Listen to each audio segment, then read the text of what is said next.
Okay, welcome back. Good evening, all the participants from China, and good afternoon, Peter Schumer from Europe. So it's a great honor tonight. We have Peter here. He is our old friend, and I remember 5 years ago we invited him coming to join us for Digital Future events offline in Shanghai. So that's a great memory. So I would like to briefly introduce the topic of this year, One Planet. I think it's a special time, the post-pandemic era. We should be thinking on the planet, on the not only the environment and the environmental friendly issue topic, but also rethinking on the relationship between the human being and nature.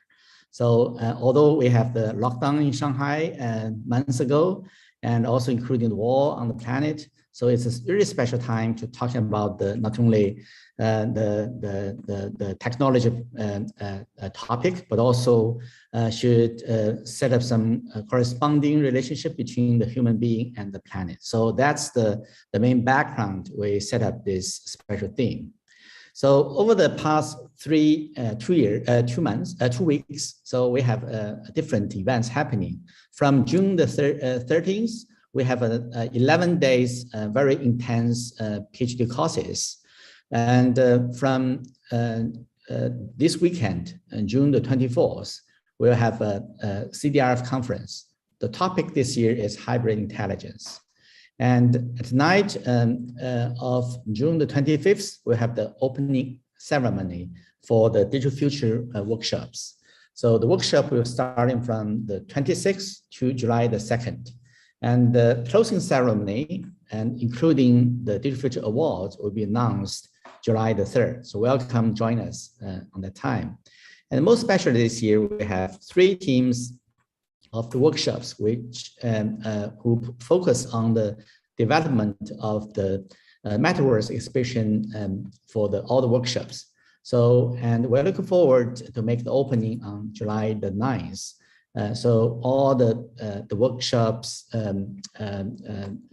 exhibition will be open on the metaverse. So welcome back, join us. So this year, the workshops, we have more than 130 around the world, and instructors from 48 countries, more than 260 instructors coming to teach in different workshops. So most especially this year, because different background and also distribute all the continents on this planet. So including different coordinators from different hubs. And the most special this year is the workshop will be subdivided into different language channels. So we have the language coordinators of English, Chinese, Spanish, Portuguese, Arabic, Turkish, Japanese, and Korean, so on and so forth. So the opening will be on June the 26th. So welcome, join us in the beginning. In the opening, and we invited Yen-Song Ma and Leslie Locke from Cornell University make the keynote. So looking forward, the opening lectures and events will be very impressive. So in the PhD consortium, actually we organized 3 courses this year, including the architecture philosophy, architecture theory, and also including architecture design methodology. So in the past week, we have already have around 7 lectures, including Daniel Bolligen, Matter Thompson, Shichao Li, and Ayla Berman from UVA, and Anthony Picon from GSD as well. And in the weekend, actually, we have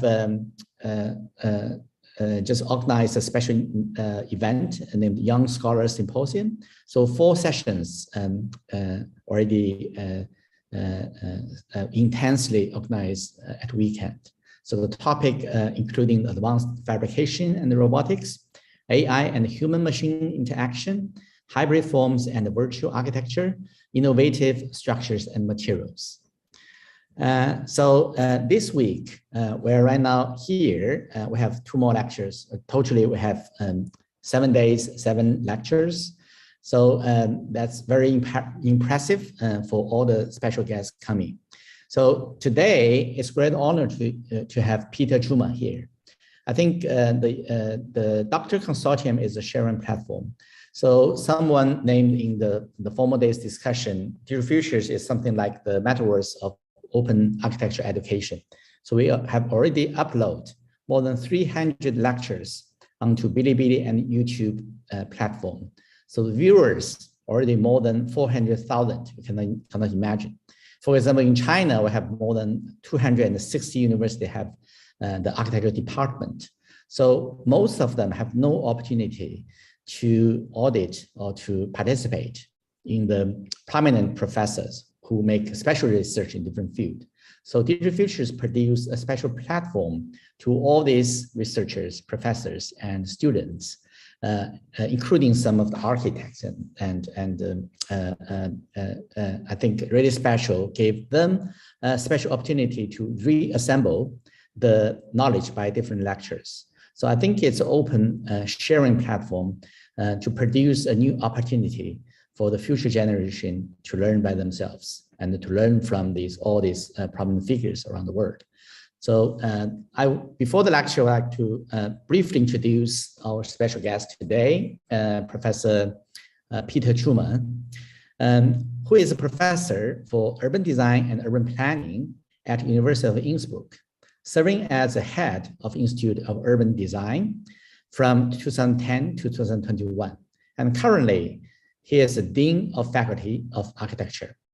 He is also the visiting professor for architecture design and architecture theory at SciArc in Los Angeles, among other international lecturing and teaching positions. Schumann received his master's degree at Technical University in Graz and the supervision of Gunther Germanik, and postgraduate degree at Blard Institute in Amsterdam.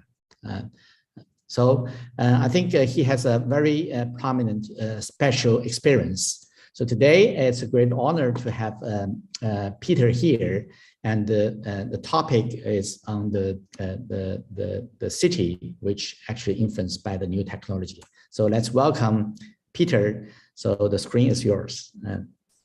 Thank you for your coming.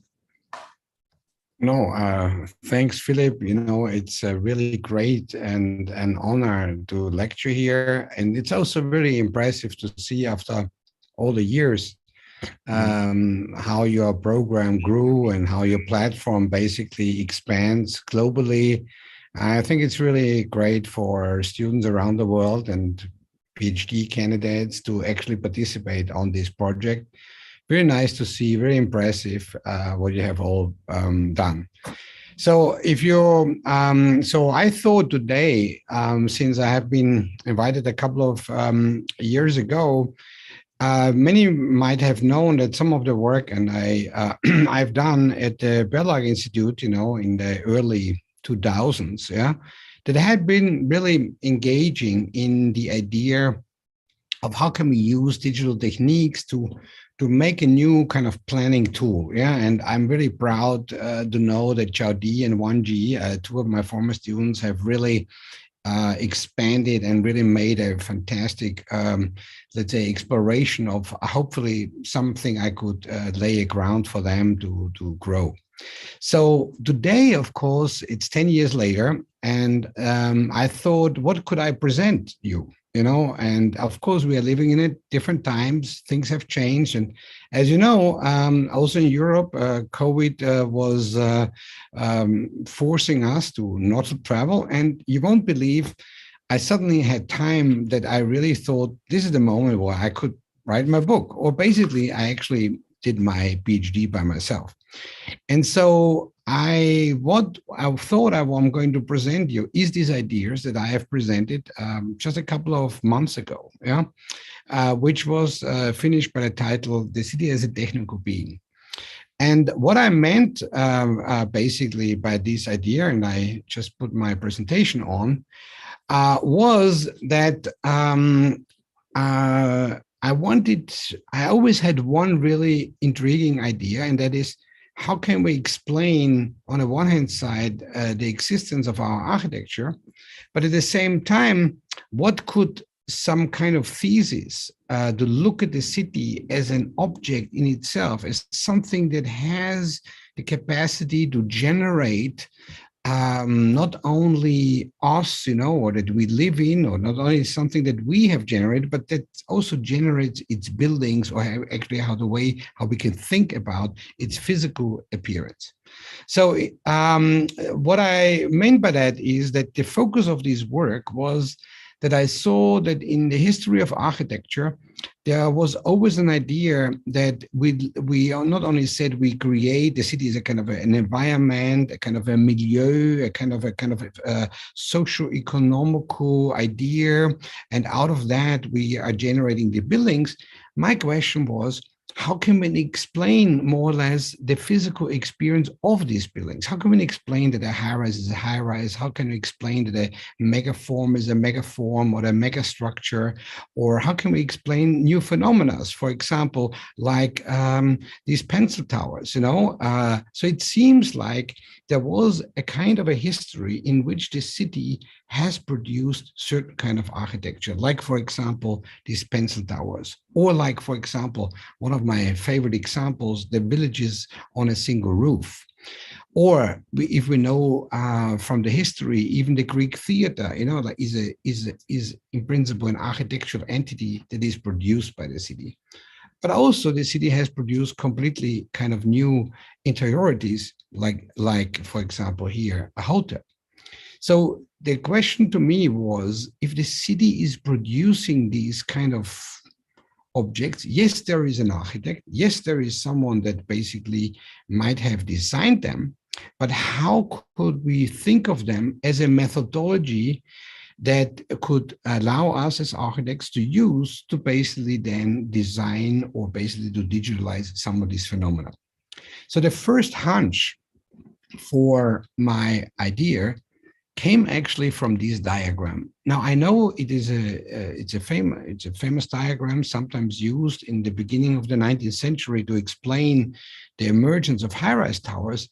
But what I always was intrigued when I saw this image was that the idea of a high-rise tower is not just a long building, but the idea of a high-rise tower is, in principle, the multiplication of an urban fabric vertically, meaning that you could actually imagine that a piece of land or a kind of little territory on which a house is basically entering into the high-rise tower, or basically is fusing with a floor plate. So the funny thing, when you read this little exercise, you actually could come to the idea that it's the city, meaning the land, the pieces, the houses, that in principle generates actually a building. So my attempt on this thesis of the city as a technical being was, is it possible that we can find a way to theorize our urban environment as the kind of knowledge, that we use in order to produce our architecture? And the reason why I'm saying that is because when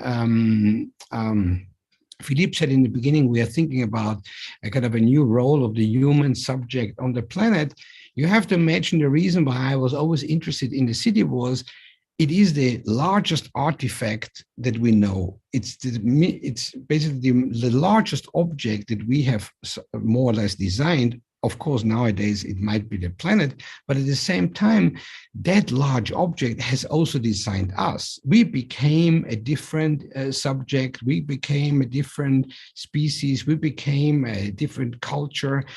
So it basically, the city also has designed, and I would even argue now, it only has not designed us as subject, it has also designed other objects, and that's its architecture.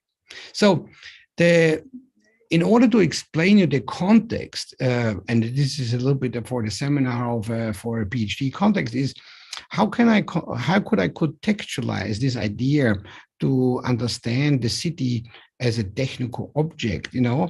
What is this object character that I could take as a starting point for this thought? So I thought I need to introduce it as a context and see how did other theorists or ideas of the 20th century or 21st century already frame the same idea in order to make a context for this work. So here is a thing. I've tried to invent a kind of a little diagram, which I call the fourfold diagram of the architecture of the city, in which I wanted to argue that in principle, there was always an idea to look for something that is deeper, that understands its building. So when you look at this is a kind of a catalog of which, of course, happens a little bit to my education, and I'm sorry for all or for anyone that might be excluded here. It's only the problem that it's sort of my context. I somehow grew up. I've tried to edit as much as I can from the world. But when I think about these 10 most, let's say, influential books on the architecture of the city, I suddenly realized that each of these buildings or each of these books or theories try to understand something that is deeper to explain what architecture does. And this I want to show now in this fourfold diagram. So one idea was that behind the form and the use of a building, something like material, like matter, made a major role. What do I mean by that? So, for example, these three books relate to that. So by matter, for example, you could say Reinhard Benham's books on Los Angeles was such an idea. He wanted to understand that all its architecture and all basically its urban fabric derives from the ecologies of the ground. For example, from the beaches, from the hills, from the IT plans, of the highways. So there is in principle in the material organization of the city is a new production of architecture. Like, for example, the famous shopping malls, that in principle, the shopping mall is a kind of an emerging idea of a new kind of architectural entity that comes out from the new material reading of Los Angeles. But at the same time, there is a very famous book by Jane Jacobs, on the Great American City, where she says the whole idea, what really drives a city and its whole management of differences and different architecture and different times and different cultures, they have to do with the kind of organization of the ground and the flow of the people. And so she would suggest that what cities need, like in thermodynamical ideas, they need to be much more fluid. They need to have much more capacity of people to flow through. So her idea was really to open up these blocks to give, let's say, new life through the flow of people, a kind of a material reading of this urban fabric. And of course, my tutor and I think a very who initiated me to think about that whole problem, of course, was Sanford Quinter's once famous essay on the landscape of change, where he showed that instead of reading a railway station or a painting of a railway station by a Borgioni as just a representation of a railway station, he might have painted as a painter the thermodynamic stages of matter, and which, for example, would mean that he showed actually in the state of mind, the farewell 9/11, the gas condition of matter, and where he showed in basically those who go a kind of a liquid stage of matter, and where he showed in principle in those who stay the solid stage of matter. So in principle, what it was painted was a stage of thermodynamic phases. And so when this was matter, then the funny other thing is the other people really thought that a type, a kind of formal thing is deeper than the form and use of architecture, which means deeper than what we see in the buildings is something that is a type. And when you look at that, these are the famous project by Aldo Rossi, who thought that behind the appearance of our cities, there's a kind of a typological schema, a kind of archetypes of forms.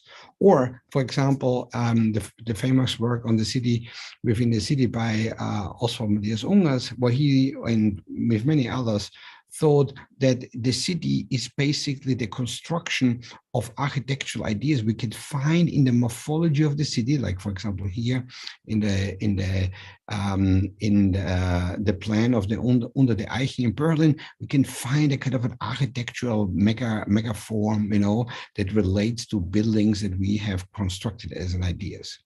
Or, for example, of course, the famous diagram that mostly in America had influence, that architecture is basically a kind of dual formal principle between a figure ground condition, yeah, of solid voids and void solid. And what you see on the right side is the pre-modern city of a modern city, and on the left side, the kind of pre-modern city, and each of them can be explained by one time being the building as the background for the figurative spaces of the urban fabric, and the other side, the figurative spaces of the building, you know, are related to the background of the city fabric on the right side.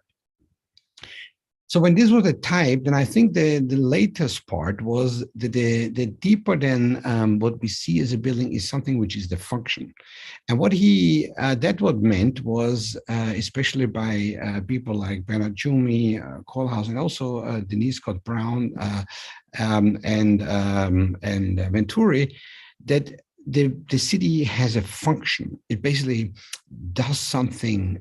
It functions as something. And so, for example, here the famous idea that the city buildings, they function as a symbol. They have a kind of symbolic quality. They are a space of communication, or they are a space of a new kind of narrative, so that it means with inventing a narrative, you construct new kind of events, so that the city is basically the constructions that merges form with activities. So as Jumis were arguing, he was trying to believe that the city can produce new kind of object movement events that could trigger a new city. And of course, the very famous work of OMA, which start to argue that the city is a kind of a surrealist phenomena of experiences, like, for example, this famous floor on the 9th floor, that the city produces this kind of very strange, nearly new forms of life, where someone with boxing gloves, you know, eats oysters on the 9th floor, you know, nearly naked. Now, why I'm showing you this is because in this 4-4 diagram, I realized there is a space open for a new idea. And that idea could be the idea of looking at the city as an object or as a technical object. And what it means is that what is deeper than what we see as a building is this idea that the building itself has the capacity, or the city itself has the capacity, to generate all its different forms and functions in which we live.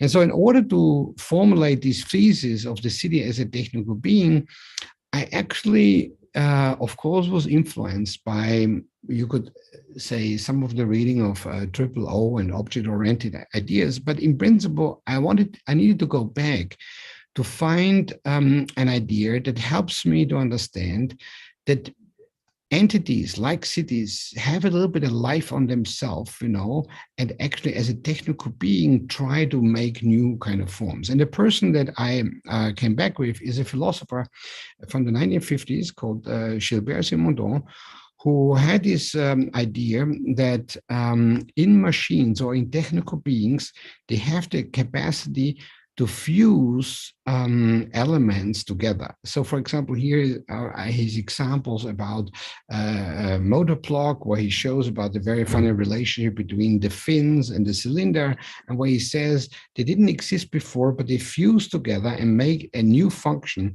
and a new object. Yeah.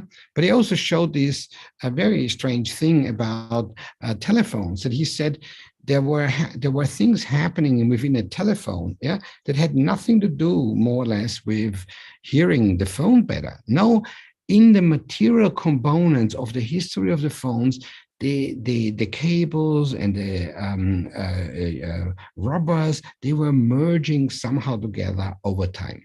And so he came to this very intriguing idea that he was argued that technical beings or technical objects have a kind of a being on themselves.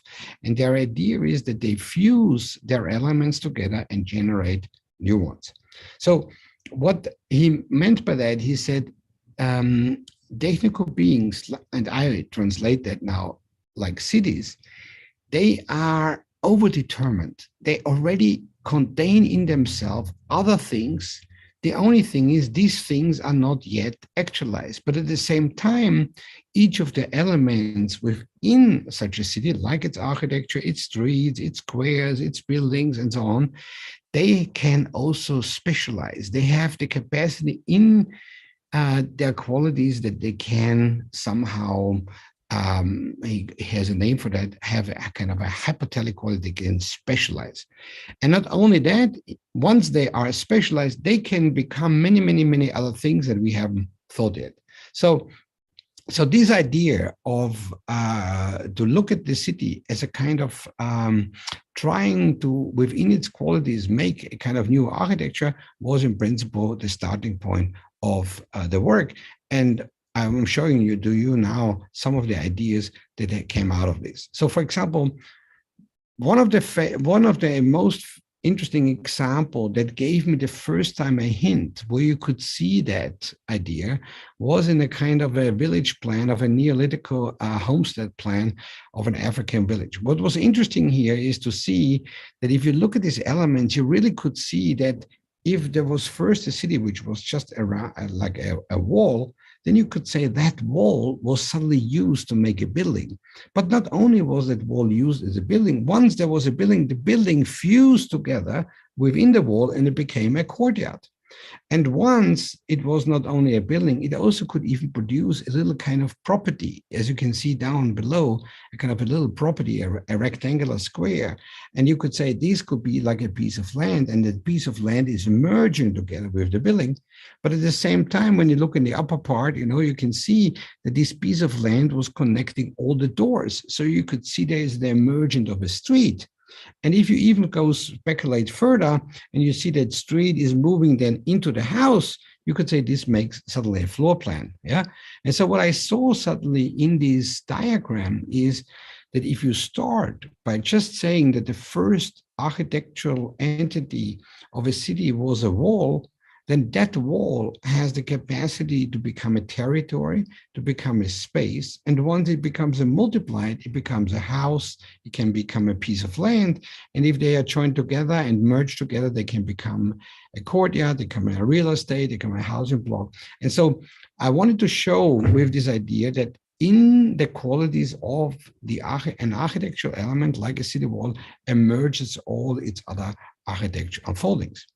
But in the same thing, this is also interesting when I saw this project of the 25 villas on a shopping mall. What you actually see is that urban elements like a street probably fuses with a building element like a roof.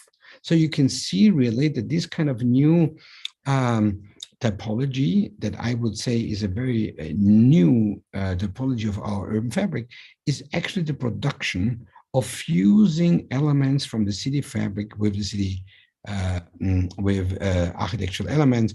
And so, for example, when we think about the city of a single roof, and we see then many, many examples of that, we can really see that the background, which is here the city, just fuses now with the kind of a shopping mall roof.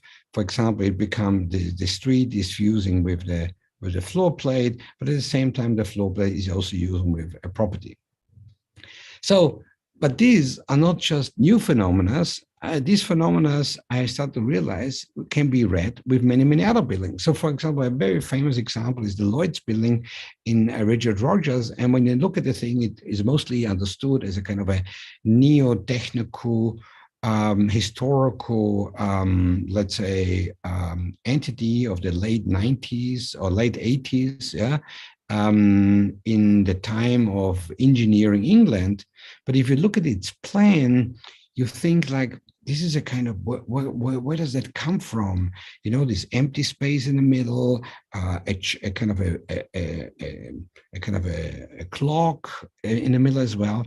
And if you really look at then in this reading, what you can see in this floor plan, then to the outside, you see these very, very funny roads. So what you actually can see is that in principle, this is a plan where you could say Italian urban piazza has merged with the building.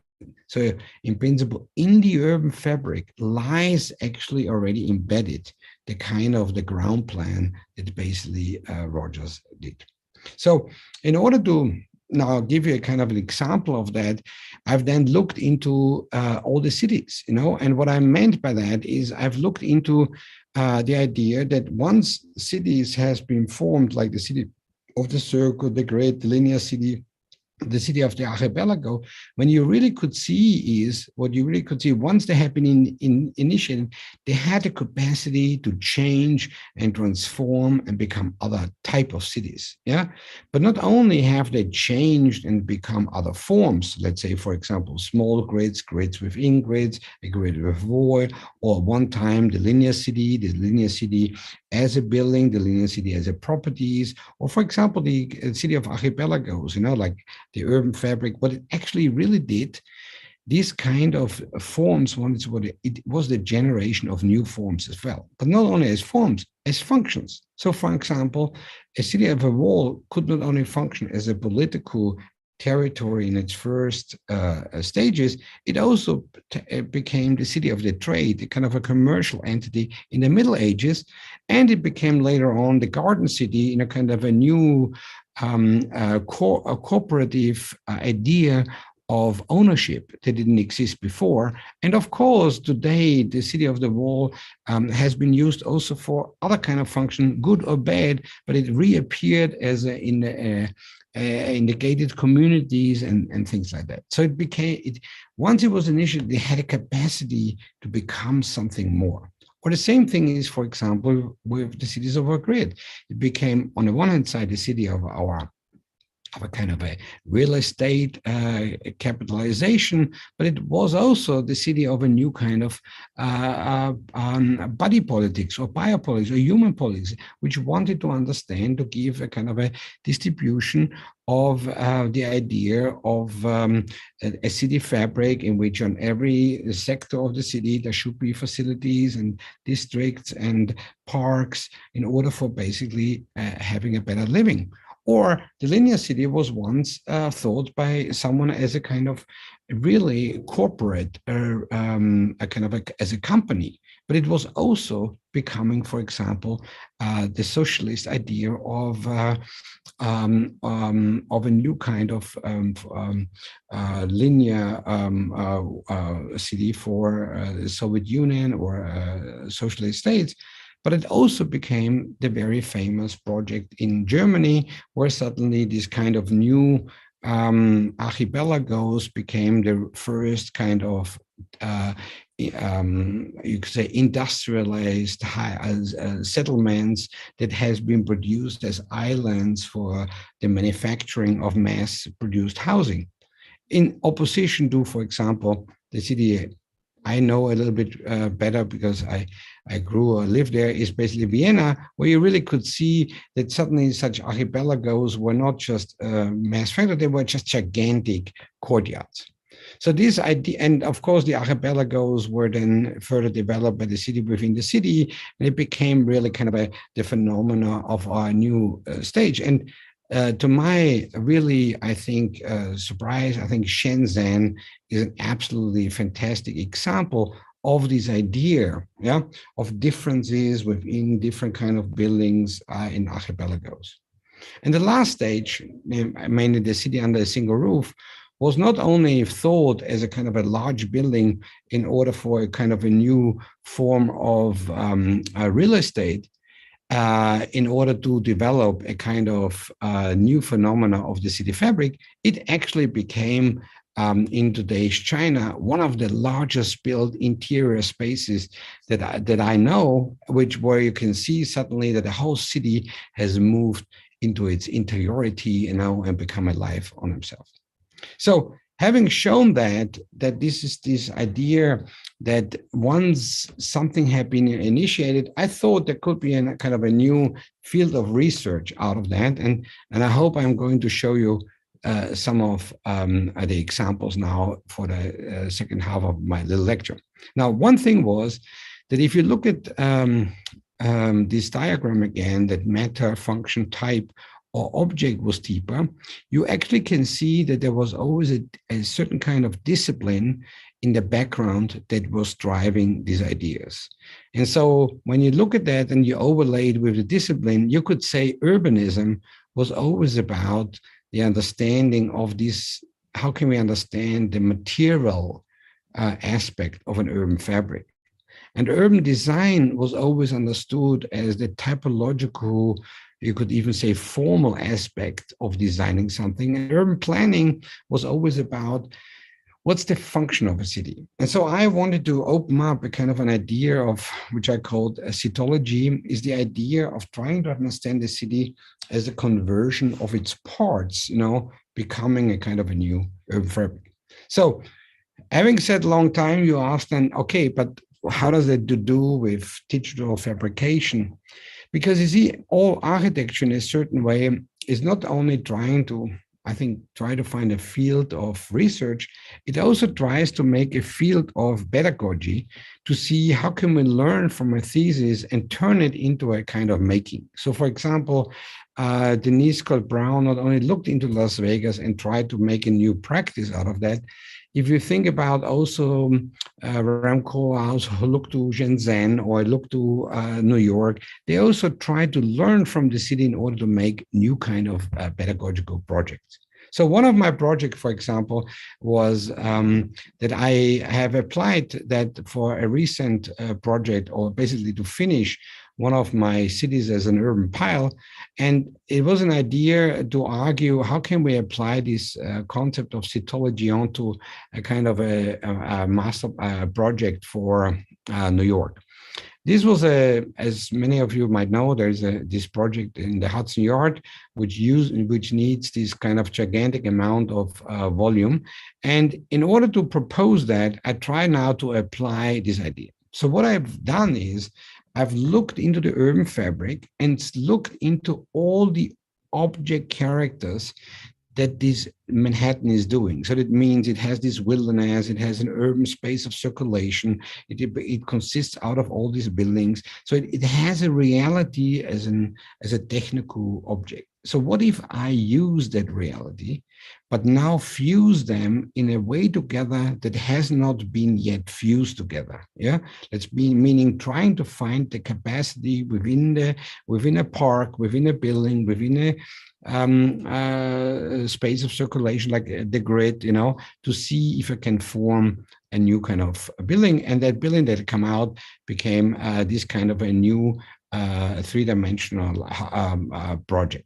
Now, when you look at it, it actually is it is actually Manhattan reproduced by all its elements, but becoming a kind of a completely new idea. So on the first side is, from one side, it's a power station, because as we know, some of the buildings within New York are not just buildings, they are infrastructure spaces. So from one side, it's only a solar panel, so it works as a whole thing, as a power station. From the top, it works as a gigantic wilderness, as a kind of a park. Yeah. So from the top, it is like an ecological park, and from its interiority, it's actually a three-dimensional circulation grid, which you can here see the circulation, which is not an elevator, but it's actually a grid, an old model of a paternoster, a kind of a drain that drives basically around the building. Now, in the floor plate, it's not like floor plates. The floor plates are like a mountain, a kind of a topography. It's a kind of a landscape of platforms, and on each floor, it actually looks like a fragment of the urban city fabric. Yeah, and in section, instead of a real estate of land, it has actually a real estate in cubic volumes. And here, then you can see that these were then some of the impression in order to show that in, let's say, in Manhattan lies actually another Manhattan, yeah, once that Manhattan is understood as a technical being. So the second project I want to show is that comes a little bit to a more digital thing. I thought, can I not also start? So what I saw was that in the lack of the early digital project, which was the project of, let's say, you could say parametricism, there was a problem that we always thought we could simulate a meta idea. But what I really started to like on these algorithms, you could think of the algorithms as the kind of entity that merges properties together, yeah, that allows you to see new things to emerge that we haven't seen before. And so I thought I will show you a kind of a little example, a work that I've done recently that gives you a little bit of idea what I mean. So here, for example, are the very famous, let's say plans, or you could say archetypes, yeah, of spaces, the courtyard house, the spiral space, the galleria. And when you look at them as a kind of three-dimensional object, yeah, you can actually basically say that these objects have been always understood as a kind of a type, But what I did then is I started then to use AI algorithms, and see, are there new kind of world? Are there new objects in the background that have perhaps the capacity that are part of that existing 7 typologies, but have properties that we haven't met before? So I used some of these algorithms, as you know, many of them of you that are out there. And what was fascinating was to see actually that in this gigantic amount of varieties, I saw new type, yeah, of spaces to emerge. And I didn't know that within this existing kind of typologies, I suddenly realized there is an expanded amount of typologies. And here are this, let me check, I think there are, how many? Because my screen is, I think there are 17 new types, you could say, of which I call the expanded typologies.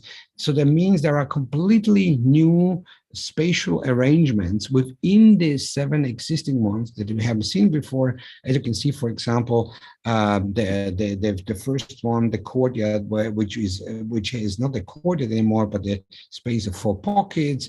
Then the street with the 2 rooms. Then basically, I also like number 8. Like if there's the free space as well, So basically, the funny thing that I couldn't imagine for is that there is a kind of a new type of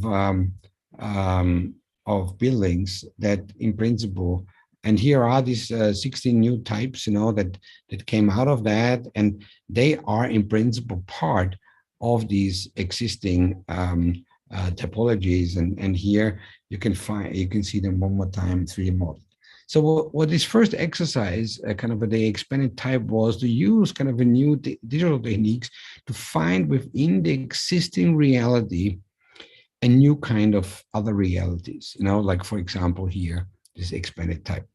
The second project, which was in principle a kind of, not a PhD work, but a thesis work, by one of my last work I did on the Frankfurt School in SAG, was in principle to engage into the idea of shopping. And what was interesting is it was an idea to find, if you look in the history of shopping, you find shopping in all kind of forms, you find it in all kind of entities. And could we use these realities or this global reality, or I think Philip would say planetary reality, a unified planet, can we find within them a kind of a new form of shopping? So here was a work that on the one hand side looked to all kind of layouts of shoppings, yeah. But not only was it a kind of a new layout of shopping, it was also to show, yeah, that if you put all these shops into an algorithm, and if you go to the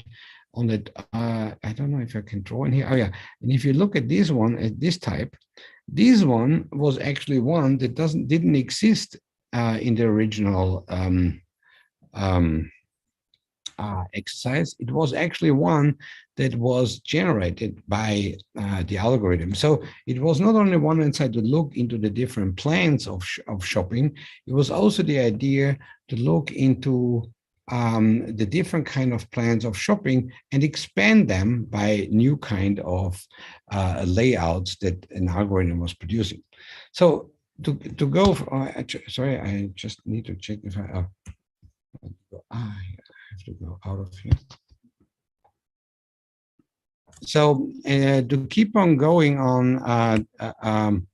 on this, then of course it was read into various ways of seeing how we can translate it into the space of circulation, the rooms and the public space. But funny enough, once you looked at this plan, you immediately saw, yeah, that there are other plans within that, because the shopping is not related to, for example, here, a Turkish Han. It also relates to kind of shopping malls. So the shopping mall layout in relationship to the Hans became suddenly a new kind of a data set for a new kind of project, but it was even expanded by the idea of the middle-aged city, which also was a shopping mall in itself. So the interesting thing of this kind of a new reading of history was not only to submerge different types of spaces, shopping malls, middle-aged cities, and Hans courtyard houses together, but also different cultures and different typologies. And so what came out was in principle this very, very funny, let's say, AI animation, where suddenly we wanted to see if a kind of a new type of building is really embedded within this kind of historical data set. And the funny thing is, if you look at it for very long, the conclusion was that in this thesis, a new kind of a type of space emerged. And this was this one, which was on the one hand side, an urban fabric like a grid that united many, many different elements which were green, which produced a kind of an urban space that was a multiplicity of courtyards. And the funny thing is, it was framed by a kind of a wall that was not really closed. So what we really were looking for is trying to find features that somehow became that can be understood as a kind of a new typology for new urban fabric. Now, my final project that I wanted to show you for today, and I just wanted to clean my drawing, was to show you my latest work that I've exhibited in the Venice Biennale just 1 or 2 years ago, which was in principle the first time to take on this idea of a planetary city research project. And I hope it's a little bit a kind of a, after all my talks, a kind of a nice ending of my lecture visually. And I'm going to show you now this little video. And I hope after that, it will be really fantastic and open for discussion. I don't know if you have any sound. It doesn't really matter, because as you know, with these movies, the sounds are always more like secondary. But in case you have sound, enjoy these last 3 minutes of my presentation, and I hope we meet us later and talk about it. And so here, my little starting point as an idea of the planetary city, a research project I've recently started at the University of Innsbruck, and I especially worked there with one of my assistants called Anna. And with her, I hope we can develop this work further. So please enjoy the video, and I'm looking forward to talking to you.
So thank you very much for your attention, and I hope I could contribute to your fantastic platform, and I welcome you for any debate. Great. Thanks a lot for Peter's introduction of your thinking on the new technology of the city, actually, which based on a very interesting, you introduced the planetary city in the Venice Biennale, which is a sequence of research from different expertise around the world and put forward different like a new utopian based on the intelligence of future intelligence design methodology. So at the very beginning in your diagram, you're talking about the matter type, function, and object, right? And the matters, the relationship between form, use, zero form, zero use. I think it's an interesting diagram. I want to ask you some question on that because the matter you're talking about the form plus use, right? And the types you mentioned, which is a form plus zero use, and the function use, but means zero form. But the object, which is really interesting, without any form, without use, you name it object. So I think it's an interesting question goes to, could you analyze a little bit of this object? What's the perhaps object? You try to no, Philip, it's very, very good that you asked it. So first, I think it's very important, perhaps, and I didn't explain exactly this word zero. It was borrowed in a certain way by Graham Harman, who was as a philosopher trying to explain like once the idea that if we have a city or a building or a technology, we always we never know what reality are behind all of these.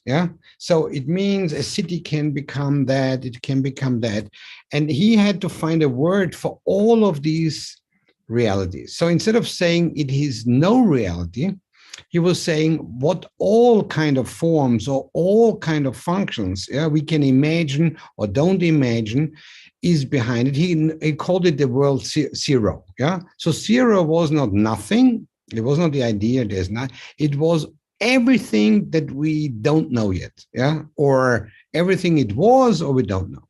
So in this diagram, it meant that the meta idea was to say that historically there was always material on the basis for all its forms and all its functions and all its uses. I use the word use because in architecture, the word function means two things. It means how we use a building. For example, it's used for university or but we also sometimes have the word function. What can a building do? Let's say, for example, symbolism, it communicates to our people, it is part of economy, So I wanted to separate that. So that's why I used use instead of function. So when it comes to the left side, and it says on the one hand side, there is form but zero usage, it actually meant the idea that Eisenman, Aldo Rossi, and people had, they would say, it's not so that I'm interested only in the form.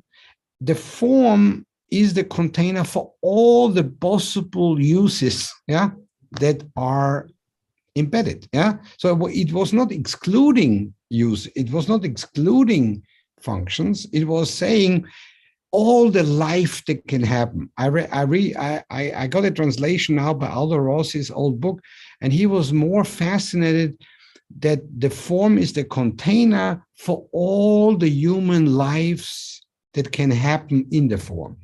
So that's the zero. And so on the functional part is the other thing, and that is, so what all kind of usage architecture. So you have a building, but then it can become used for symbolic things, new events, new kind of social activities, new ideas, dream.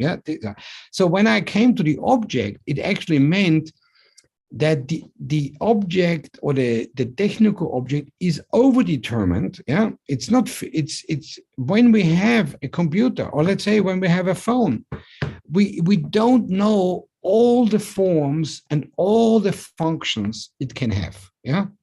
So that idea was actually the idea of zero. Yeah. And so when I used then this first application on these 7 types of houses, yeah, the idea was not that I was looking for a new type or a new material. I wanted to show that I wanted to use AI that in these 7 spaces are lying an endless amount of spaces, yeah, that we don't know yet, but the algorithm sort of gives you a possible insight of them. Yeah, I know you're totally right. It would be interesting, for example, to say, can we do this also with activities? Can we say that certain kind of functions, can be that, let's say in a working environment, that same working environment can be used for a studio, for university, because you see, it's also interesting that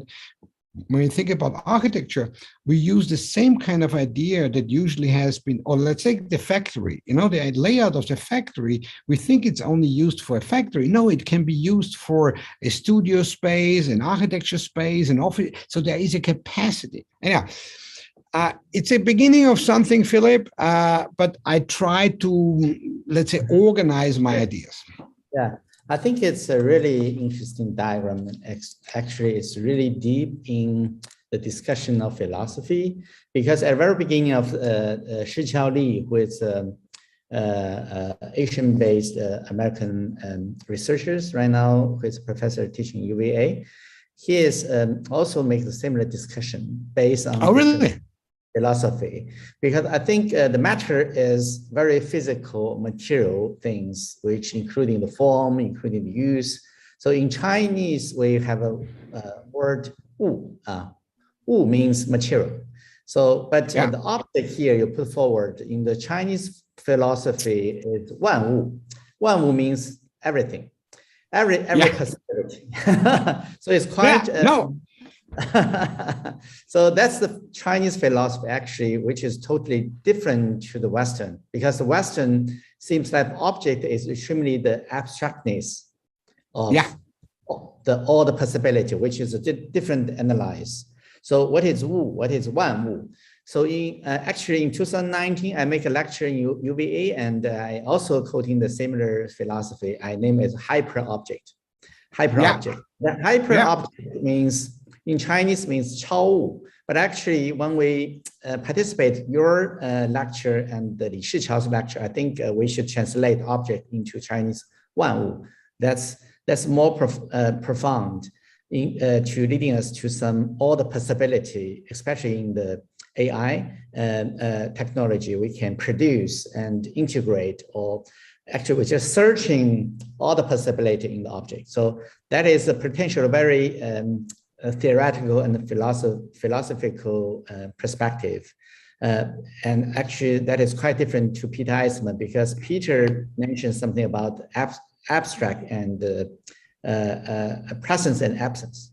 Presence, absence is kind of black and white, more very structuralism about the double side of the coin. So it's like black and white, but actually from the matter and to object is quite from physical. You can see an object, a material, which goes to everything.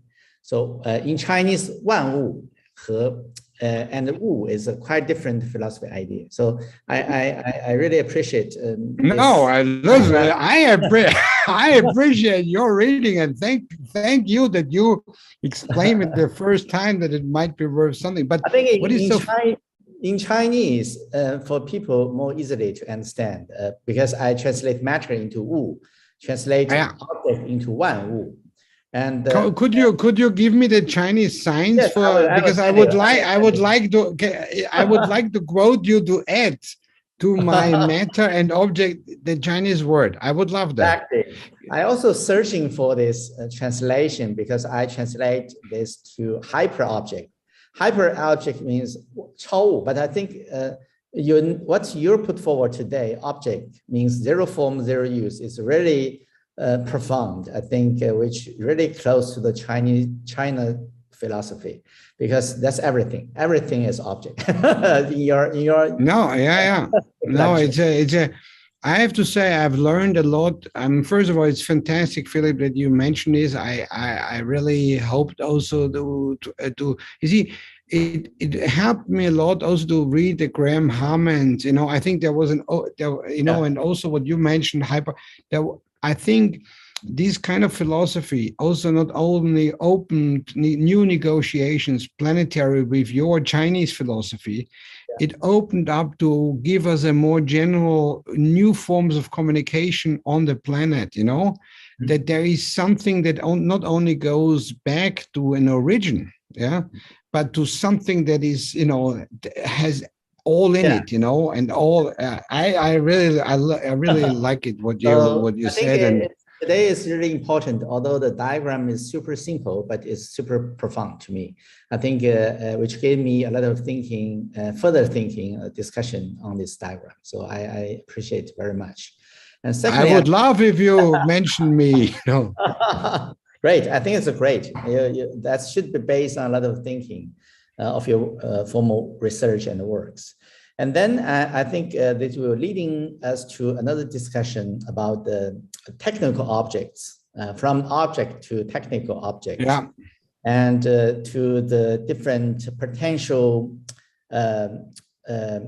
object which already exist on the planet and in the universe.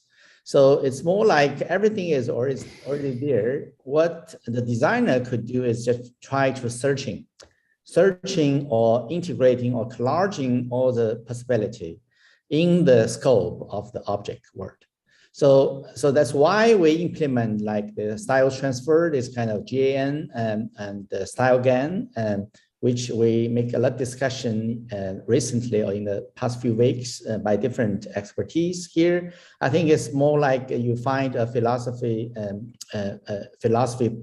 analyze to why we use such kind of implement such kinds of methodology in the urban planning or in searching all the possibility of the form and use you mentioned. Mm-hmm. I think it's everything is hidden, not only in object, but also in the types and the functions. That's all the potential, a lot of potential possibility in the process of this kind of integration or collage or coupling. I think that's make profound creativity for us to imagine or to design the future city. So that's I think from my understanding to your planetary city, because not just designed by the expertise, by the masters, architects, urban planners, but everything could be redesigned by the AI, and which produce a potential possibility based on this kind of planetary city design methodology. So that's fantastic. I think it's very clear of your introduction from the diagram and from the four-fold diagram of the architecture of the city, and leading us into the technical objects discussion, and including all the possibilities, including the eco park and the prototype of the buildings, and from the Wonga's research to the Biennale's research. I think it's quite interesting to me. And also, sometimes the easy diagram can review a very, very deep question, although we're thinking for a long time, years, several years on that. But I think the translation in Chinese is more clear. I think matter, object, hyper object, and which is based on the Granham OOO theory, but I think more than that.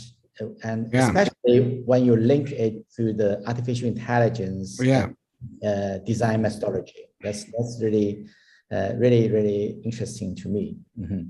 So, Philip, I would love to continue our debate, and I'm really thankful for your reading. You know, it's the best reading I've ever seen so far on my work, and so I really have to thank you. You know, so I would love to talk more, and it would be really great if you give me these Chinese signs. I will send you the translation. Also, the philosopher named Zhuangzi in China, Asian Chinese philosopher. And yeah, would be great. Name is Wan Wu. The Wan Wu means everything. But in your analyze this diagram, you just make a definition from matter to object. I just feel very very impressive, very impressive from your diagram. So it's really interesting. Really interesting. You know what is so nice, Philip? What you're saying is, because you know we all are trying to contribute and think about and how we can develop. And what seems sometimes so simple, what I've showed you today, I have to say it took me really the last 10 years, you know, to finally. I mean, I had a hunch of it, yeah, but I hope I'm now happy with what is there, and I think your reading gives me the confidence to continue. Yeah, so thank you very much. You know. Yeah, appreciate for your concept, your theory. Another things I read some of your papers. I think it's 2 or 3 years ago. I remember you published a paper in log. Yeah. A special issue. I think Cynthia write a special invited people. Make some discussion on the environment and introduce. I think the first paper is from Wang Shu. Wang Shu analyzed the landscape of China. Do you remember that issue? Yeah. And you also have beautiful. That's the special scenery in Asian China makes description of the scenery like we have 平远、近远、深远. There's a certain kind of distance. You can see take a look of the landscape. That's poetic analyze from a Chinese architect's perspective, analyze the relationship between the people and the environment.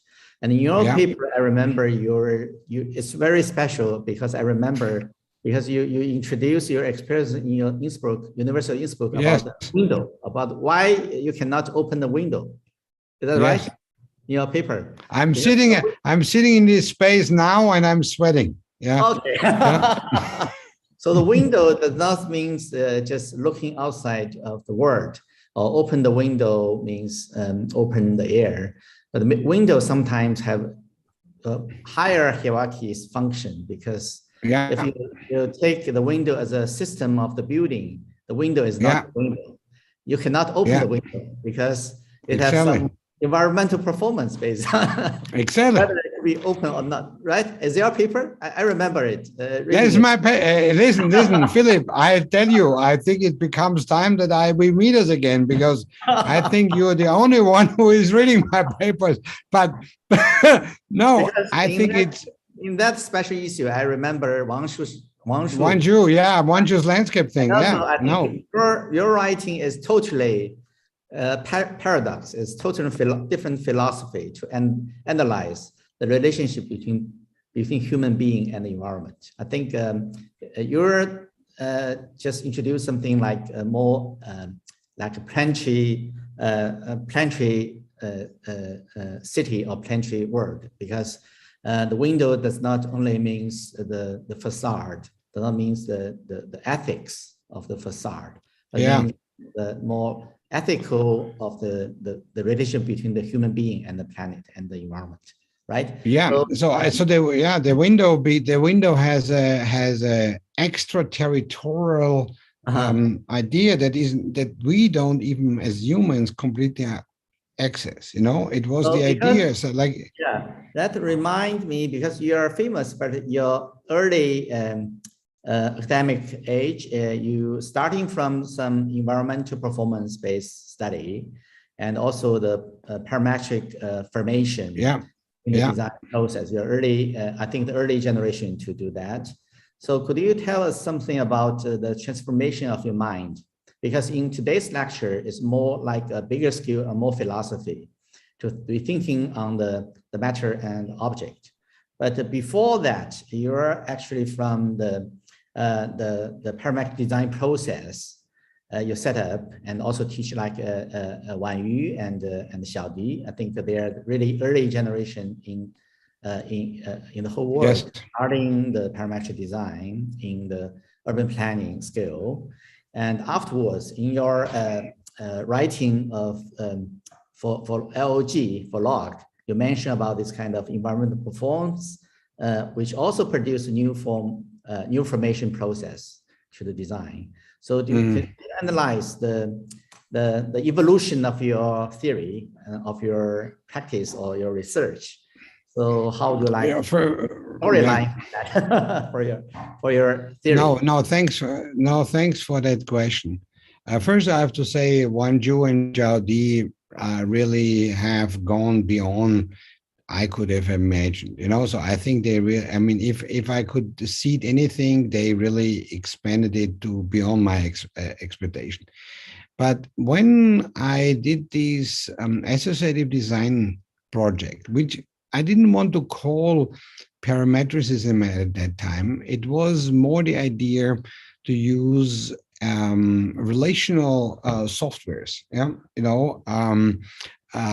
to actually, how to say, simulate or construct from a kind of a tabula rasa condition, or basically, yes, there is territory, but to really construct a new form, So the first, even when there was already the idea, we have a housing market, we have an ecology, we can influence different kind of parameters, It was the idea that these, I would say, environments or milieus or conditions around something, have the capacity to give us a new form, but what my big difficulty was, it gave a lot of emphasis to a single author, But the problem is the city is not a single author. It is a culture. It is people. It is more than it's us. You know what I mean? And of course, I had a problem because I couldn't answer because with Patrick Schumacher, and I think this was eventually then the break I had with him, because I always said to him, look, you always need to start with an idea, like a grid or a center. Otherwise, you cannot exploit this thing. So there was always an idea already there, but I wanted to know, where does that idea of building come from? And so this shift, that there is a reality that might be more powerful, I would say, or has more capacity than our capacity of thinking it, that reality came into the forefront. So I started to realize that when the pencil towers came, and I think I have to say, especially the one diagram of the village on the shopping mall, that really has completely changed my life, you see, I don't know the context about China, why it happened. I don't understand. I don't read it like I don't want to know the forces. But what I saw is a completely new type of building, a new kind of things that I've never seen on this world has emerged. And we don't know the architect. We don't even know if there is an architect. We know that only the global phenomena of Chinese cities have produced it, and that reality, that the reality is perhaps producing strange and new things, than us. That actually has changed my real life, and I have to thank, in that sense, Chinese urbanization, and their intriguing new entities that gave me this reading, and so that's a little bit how it came. So the shift from the humans thinking about the environment that, or thinking about a new space into the reality that embeds already, has something in it. Yeah. And that I think was a little bit the evolution of my last 10 years. Okay, that's interesting because you're talking about the urbanism. I think over the past 20 years, 30 years in China, actually, because based on the super high density and maybe not influence too much on the theoretical or academic theory of urbanism, they actually produce certain kind of new creativity in the market, influenced by the capitalism. But I think probably we make a lot of discussion on the typology, new typology of the urbanism, residential urbanism in China, which extremely change the lifestyle and the urban landscape, and also including this is the most impressive in the process Anthropocene. And a lot of people criticize on that because it's not here too much. Ecology part, maybe from the environmental part perspective. So I think what's next, probably with the knowledge and everything from the artificial intelligence, and also based on the new understanding of what you mentioned today, the object idea, where the object can integrate a lot of things, much layers, including the environmental problem, global warming problem, the logistic or this kind of carbon footprints problem, that could be all taking count into what is the object. So object not just means beauty or the aesthetics, which means much more than layers. Everything. Everything. So that's the Chinese philosophy. So analyze, your thinking is quite Eastern, not very Western. I love it. I always felt very Eastern. Western philosophy goes to extremely abstract. Abstraction, yeah. Simplification, but the Chinese go through the complexity, the paradox. And I think that's the Chinese philosophy. But I think the AI intelligence, the artificial intelligence, produce such kind of everything, every possibility. See, it's very beautiful what you say now, Philip. You know, I say this because the difficulty I had to work through in my, let's say, Western whatever, is I saw on the left side the type, always Peter Eisenman and that whole school of autonomy of form, and I saw on the right side always the kind of European post-structuralist idea of the autonomy of the event, and so it's interesting. I wanted to go out of these two things, and it's beautiful that going through it, that it ended up in Asia. You know, I'm very happy about this idea. That's a really interesting discussion with China. It's really nice to have ended up in China. So I hope we really can continue. I think we have 3 lectures which made by Li Shiqiao, Professor Li Shiqiao, who is the director of PhD program in UVA, University of Virginia. He is a great theorist. I think he understands Chinese culture, Chinese philosophy, and Western culture, Western philosophy as well. So I think in his lecture also it's give us a lot of thinking from 2 perspectives. I think both Western and Eastern. And he analyzed everything from a linguistic perspective, the Indian, European language, and the Chinese, Egypt, like it's more different 2 language system, which leading to 2 different thinking methodology. So, and also I think the philosophy and the contemporary theory in architecture is totally influenced by the linguistic system. That's a profound lecture series, especially to the PhD student. I think you are the second this time to give a lecture, and I think that's very theoretical and profound. We need some time to analyze your diagram. I think although it's super simple, but it's super profound to me. I think I like it very much. Appreciate it. Thank you, Philip. And it's the biggest compliment I could have ever heard. And so thank you very much. I will send you some reference. And I hope. from China. And perhaps we have to. Yeah, no, please, and perhaps you have once time to meet us again, and gives us time to talk about this and to see how we can work on that. I would love to learn and expand it. Great, great. So we have a special guests here, Xiaodi and Wan Yu, your students. Both of them are extremely busy, but I sent the lecture to them, and they feel happy to join us. So maybe say hi to. I want you. I want you. Hello, Peter. Yeah. Nice to meet you again. How are you? Yeah, my super famous superstars. I hope you are doing well. Normally, when we how to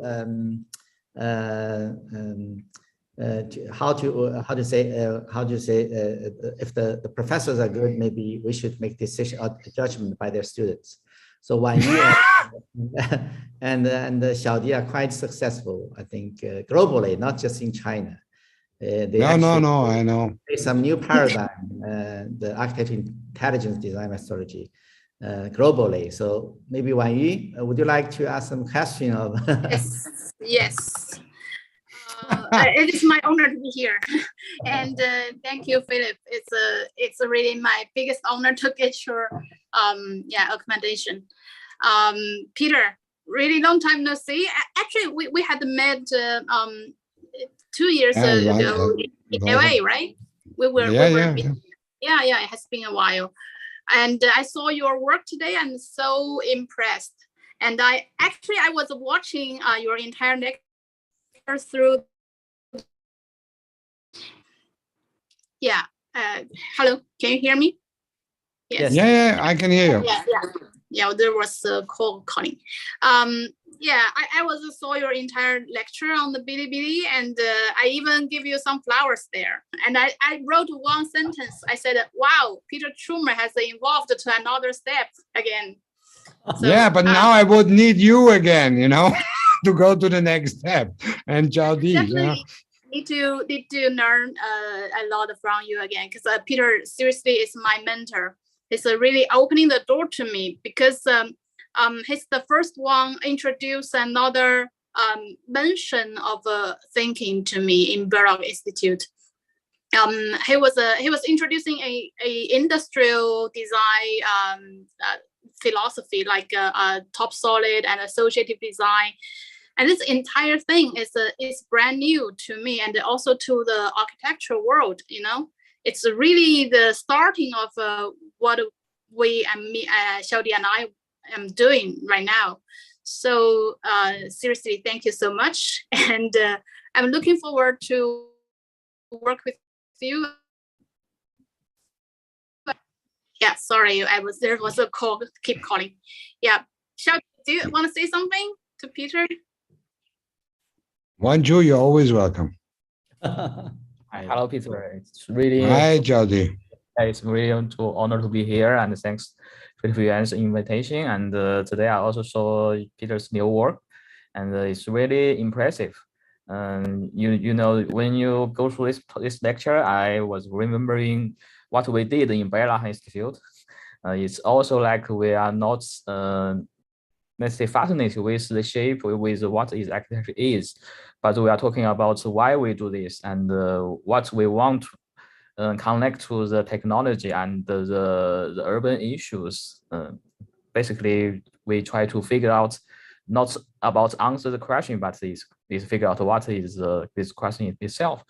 And today, and I saw some new possibilities, and it's really impressive. And I think we would have some really fantastic work to do maybe in the future. And we look forward to cooperate with you again and to find a new step of the urban issue or something else.